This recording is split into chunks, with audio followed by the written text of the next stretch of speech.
హైవ్యూర్స్ సమయస్ఫూర్తి అంటే ఇదిగో ఇది. ఆ కుర్రోడ వయసు 15 సంవత్సరాలు. పేరు సాయి చరణ్. వాళ్ళ అమ్మగారి పేరు రేణుక, నాన్నగారి పేరు వెంకటేష్. నిజంగా వాళ్ళు అదృష్టవంతులు ఇటువంటి గొప్ప కుమారుడు వాళ్ళకు ఉన్నందుకు. నిన్న రంగారెడ్డి జిల్లా షాద్నగర్ నియోజకవర్గంలో నందిగామ మండల పరిధిలో అల్విన్ హెర్బల్స్ అని చెప్పేసి ఒక ఫార్మా కంపెనీ. ఆ కంపెనీలో దాదాపు 300 మంది కార్మికులు. ఆ కంపెనీకి ఆనుకుని వెల్డింగ్ వర్క్స్ చేస్తున్నారు. రిపేర్లు ఏవోటి ఉంటాయి కదా, వాళ్ళు ఏం చేయాలి, వెల్డింగ్ వర్క్స్ చేసినప్పుడు నిప్రో ఎగిసి పడుతుంది. అప్పుడు ఆ పక్కన స్పాంజీ కానీ ఏదన్నప్పుడు మంటలు అనుకుంటారా బాబు అంటున్నప్పుడు కెమికల్స్ ఏమి దరిదాపులో ఉంచుకోవాలి. చాలా చోట్ల ఫార్మా కంపెనీలు చేసే ఇదే అతిపెద్ద తప్పు ఇది. ఎందుకంటే ఆ పని చేసే వాళ్ళకి వెల్డింగ్ చేయడం తెలుసు, చుట్టుపక్కల ఏమున్నాయి ఏం ప్రమాదం ఏంటో వాళ్ళకి తెలియదు. ఇందులో ఎక్కువ బీహార్ వాళ్ళు యూపీ వాళ్ళే ఉంటూ ఉంటారు. పోనీ వాళ్ళ కాంట్రాక్టరో వాళ్ళ మేస్త్రో ఎవరో ఒకరు ఉంటారు, వాళ్ళు మన తెలుగు వాళ్ళు, మరి వాళ్ళైనా ఉండాలి కదా, బుర్ర వాళ్ళు పని చేయదు. అరే కనీసం కంపెనీలో ఈ సెక్యూరిటీ వాళ్ళు ఉంటారు, పోనీ వాళ్ళని చూడాలి కదా, ఎక్కడ ఏం పని జరుగుతుందో ఆ చుట్టుపక్కల ఏమున్నాయి ఏంటో చూసుకోవాలి, వాళ్ళు చూసుకోరు. నిర్లక్ష్యం నిర్లక్ష్యం నిర్లక్ష్యం. నిన్న కూడా అలాగే జరిగింది.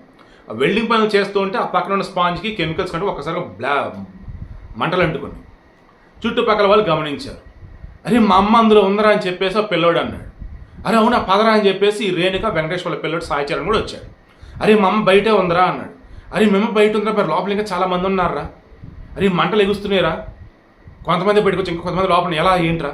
దాన్ని అక్కడ తాడు ఉంది, ఆ పక్కన ఉన్నటువంటి ఆ చెట్టునెక్కి ఆ తాడుని ఆ పై అంతస్తున్నటువంటి కిటికీ దగ్గర బలంగా కట్టాడు, దాని నుంచి బయటికి రావచ్చు. ఈలోపు అగ్నిమాపక సిబ్బంది వచ్చేసి ఏం చేశారు, ఫైర్ ఇంజిన్లు తెచ్చి వాళ్ళ నిచ్చెలు కూడా గోడకి అటాచ్ చేశారు.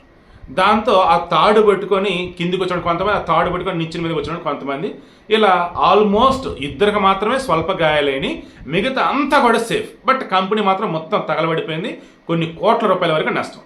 ఈ సాయి చరణ్ ప్రదర్శించినటువంటి సమయస్ఫూర్తి ఉందే, ఇది చూసి అంతా మెచ్చుకుంటున్నారు. అరే పిల్లోడు 15 సంవత్సరాల వయసు, భయంకరమైన అగ్నికేరాలు ఎగసిపడుతూ ఉన్నాయి, ఎవరి కోసమైతే వచ్చినా ఆ మనిషి ఆల్రెడీ బయటే ఉంది, ఇంకా లోపల ఉన్నారు కదా అని చెప్పేసి కాపాడని చెప్పేసి పిల్లోడు అనుకున్నాడు. చూశారు, సూపర్ రా చిన్నాడు.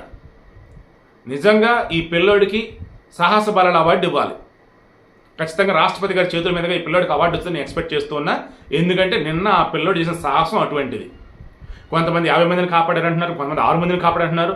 ఒక్కళ్ళని కాపాడిన నిన్న ఆ పిల్లోడు చూపించినటువంటి ఆ తెలివి, ఆ సమస్ఫూర్తి, ఆ ధైర్యం సింప్లీ సూపర్.